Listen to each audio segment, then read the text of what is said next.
Tax extension deadline may have passed, but for millions of Americans, the real trouble is just now beginning. If you missed the October 15th deadline or if you owe back taxes, the IRS is ramping up enforcement. Every day you wait only makes things worse. There's the harsh reality as well that the IRS can charge a penalty of 5% per month up to 25% of your total tax bill just for not filing. That's in addition to what you already owe. Here's the good news, though.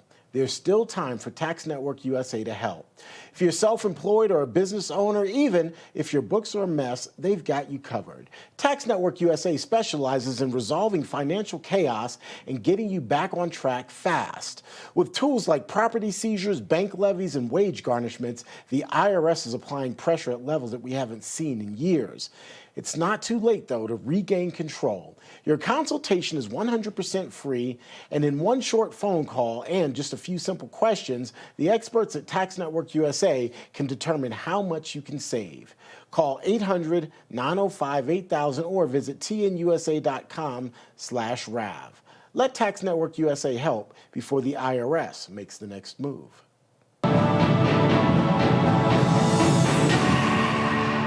Topping your headlines, President Trump in Japan meeting with U.S. troops and sailors. His new Japanese counterpart, Sanae Takehashi, joined him for at least one of his stops this morning, the commander-in-chief using the photo op to praise Takehashi. Going to go down as one of the great prime ministers you watch. Thank you. Also on 47's agenda today, meeting with business leaders there in Japan. Monday's bilateral meeting between the United States and Japanese delegations also marked the first face-to-face meeting between President Trump and the new prime minister. I will say that this will be a relationship that will be stronger than ever before, and I look forward to working with you. And on behalf of our country, I want to just let you know, anytime you have any question, any doubt, anything you want, any favors you need, anything I can do to help Japan, we will be there. We are an ally at the strongest level. By the way, Prime Minister Takehashi is Japan's first ever woman prime minister. That's a quick check of your headlines.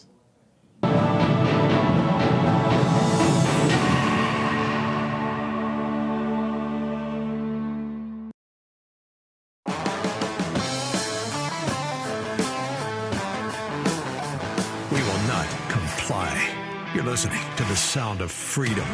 It's the Charlie Kirk Show. History, economics, the great works of literature. Did you study these things in school? I sort of did. Alex, did you have a good proper education? I tried to be well-rounded. You did? I was like Charlie. Public school? Yeah, no, I was like Charlie, but like about 1/10 of the intensity, which was really, really intense. Yeah, well, exactly. Yeah. I feel the same. But here's what is so great about that. People don't realize, like, Charlie actually took the Hillsdale online courses seriously, and he got a lot out of them. I know I should not cut in on the ads, but this is so good. Dr. Arndt's speech at the memorial, where he talked about how Charlie did 31 online courses at Hillsdale, that's been ringing in my brain since I heard that. They're legitimately very, very good. Yeah. These are like real academic brains, really smart people that present it, and it's very, very good. So anyways, Hillsdale College is offering more than 40 free online courses. Charlie actually wanted to take all 40, including their newest course on totalitarian novels. In this free 8-lecture course, you'll learn from Hillsdale College President Larry Arnn. He's actually going to be in the studio today. We're going to have an interview. We're going to pre-tape some stuff with him. He goes in-depth on these 4 novels: 1984, Brave New World, Darkness at Noon, and That Hideous Strength. Even though these novels were written in the 1930s and 40s, they are highly relevant today. My goodness, are they? Got Momdaniism on the rise and all that stuff. More importantly, they can show us that faith, family, and friends are worth fighting for. Maybe you read these books a long time ago in school. Maybe you've heard others talk about them, and they seem a little intimidating. They don't have to be. Let Hillsdale College walk you through them and get the most out of them. Go right now to charlieforhillsdale.com to enroll. That's charlieforhillsdale.com to enroll. CHARLIE for Hillsdale.com. Check it out. So I'm very excited about this. I think it's one of the most important. If you tune out everything else today, I want you to be completely focused on this moment. Of course, don't tune anything else out. So the whole show is important, but please focus on this. We have Rich Baris, Big Data Poll, the People's Pundit on X. Rich, you're joining us now because I called you literally on the way to the studio, and I was like, brother, this is the most critical insight that I have seen basically since the election. You did a great interview with Steve Bannon on War Room this morning. Shout out to Steve. But this is critically important, and it is this bifurcation of our focus that seems as old as time, especially within the GOP, between foreign policy and domestic issues. Walk us through this. I've got the graphs ready. I'll put them up when you call for them. Yeah, Andrew, thanks as always for having me on. Look, the Republican Party has got to snap out of what they're in right now. And, I've learned in the last couple of weeks that the left is not the only one who can be in a bubble. And actually, it's more than a couple of weeks. But, if you talk to people in and around Congress, they think everything's swimming and magical, and even people in the administration. And the fact of the matter is, the voter does not. So they are giving Trump, and your opening was fire, because they're giving Trump a lot of grace they would never give another Republican president, because he's Donald Trump and he's different. And that's something Republicans are just going to have to grapple with. You're just not going to be able to mirror that kind of love that he has from these voters. So they're giving him a lot of grace, but they are screaming at this point that Trump was not elected to focus all over the world like this. And a lot of people, there are different elements in administration. It's the way administrations work. They're always trying to fight for the president's ears. The voter wants the administration to refocus on domestic issues. And it's very important that people understand that there is, and if you put the graphic up, you're going to see it's a majority. It's 52% roughly who say the Trump administration is focusing too much on foreign affairs and wants them to recommit to the domestic agenda. Exactly. So that purple on the I guess the right side of your screen, right, Rich? That's the people that say the Trump administration is focusing too much on foreign policy. That's right. And it's worse when you look inside of who is saying this, Andrew, because of course you're going to get some Democrats who are just going to try to pick, whatever they think will make Trump look the worst in the poll, right? That's not what's going on here. If you look at the independents specifically, who we call them MAGA independents, they only vote for Donald Trump. Their vote history is basically 24, maybe 20, 24, 20, 16, right? And then they disappear from elections every other time when Donald Trump is not on the ballot. They did not vote for Trump again for foreign entanglements and all of this focus. And I understand, you and I, we do this for a living. So we understand the president's job a lot has to deal with foreign policy. But there is a point in any administration where you can get, bifurcated is a nicer word, but you could just flatly get distracted with foreign affairs and forget that the country has much more interest in solving domestic issues. No matter how important the peace deal in the Middle East is, right? Or whatever's going on with Israel, or how important the Russo-Ukrainian war is in eastern Ukraine, which, by the way, he told them he would end in 48 hours. No matter how important any of that stuff is, you're never going to convince the voter that it's more important than their ability to buy eggs at the grocery store or pay their mortgage. Rich, this is why Mamdani is winning. This is exactly right. So Mamdani has a bunch of, fairy tales that he's pitching out to the New York voting electorate, which, by the way, is like 40% foreign born. So they just want free stuff off the American taxpayers' back. I get it. I get their motivation. But he is doing one thing right, and that he's talking about affordability. He's talking about the kitchen table issues, right? So let's show me. I'm going to put up this one. This is 181. It's a little bit of a complicated graph. Rich, boil 181 down for us. What are we looking at here? Because this is like, please rank each issue from most to least important to your vote. And right at the top, cost of living, inflation, economy, jobs.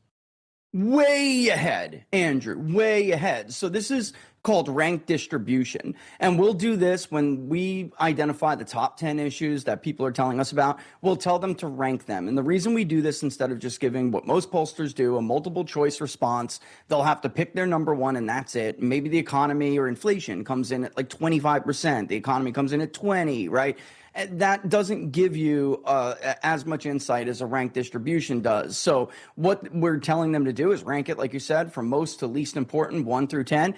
And it gives us a better understanding of 3 issues, 4 issues, 5 issues that are driving people's decision in who they're going to vote for, what they're prioritizing. This graph is is like freaking everything. I don't know how to like.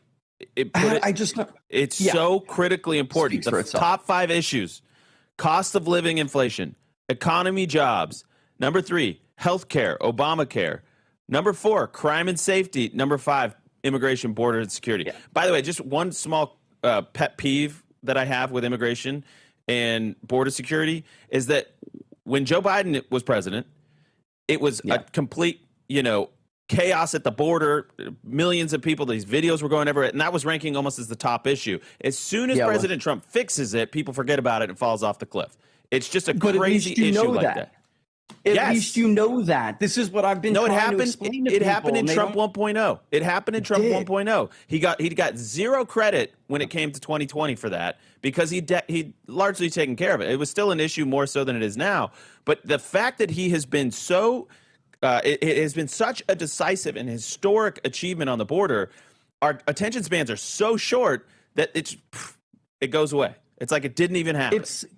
It's a sad commentary on the American voter and how they make rational policy choices, but that is the case. And the same thing would happen if there was an economic crisis and then he came in and he fixed the economic crisis. It would fall as well. Like the economy would fall as being prioritized in how they're going to vote. It's the nature of things. I will say this though, when we asked his approval about issues, he gets good marks. The best marks he gets is on immigration. So they are giving him credit for it. I think that's probably why his approval rating has not fallen more than what we have it now, which is in the mid 40s.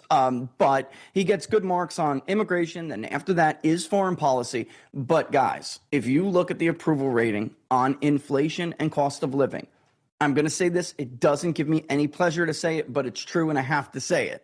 It's Biden level bad. He is now at Biden level approval when it comes to do you approve or disapprove of how he's doing his job as president with each of the following issues, and we ask about inflation and cost of living.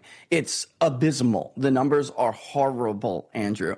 And yet he's still only negative a few points because I think people are remembering, look, he didn't get that great of a situation. But my point is this.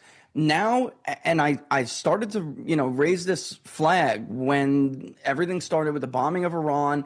This happens with administrations. It's very difficult to remain focused on what it is you were elected to do.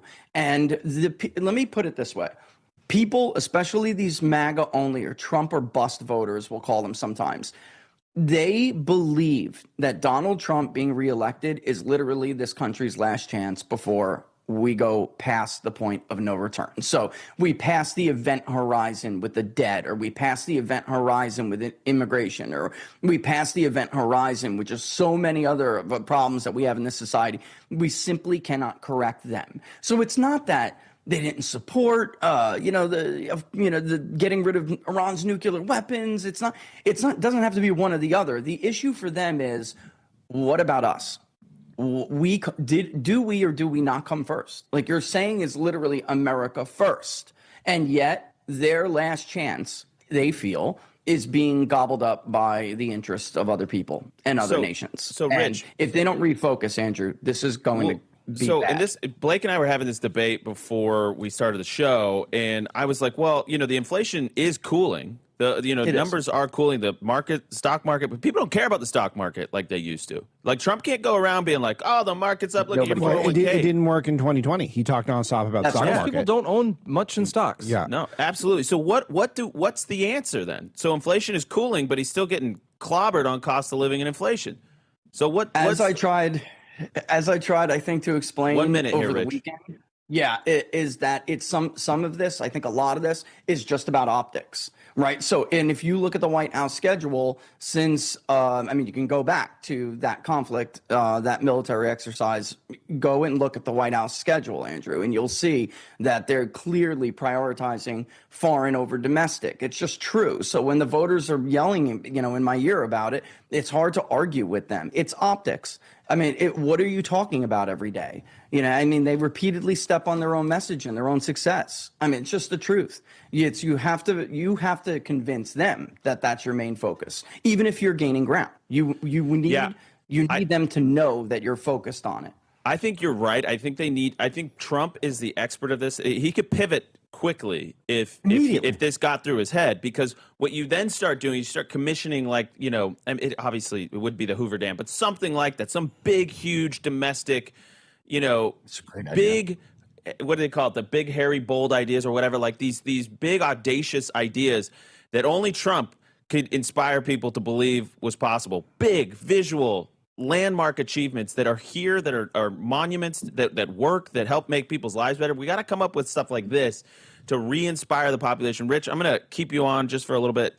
Hang right there. First, I got to tell you about Patriot Mobile. Listen, we here at the Charlie Kirk Show, we realize there's a lot of options out there, but there's really only one option because there's only one company that supports your values, a Christian conservative wireless company that takes the money that you spend on that company to get your wireless service that you know you need.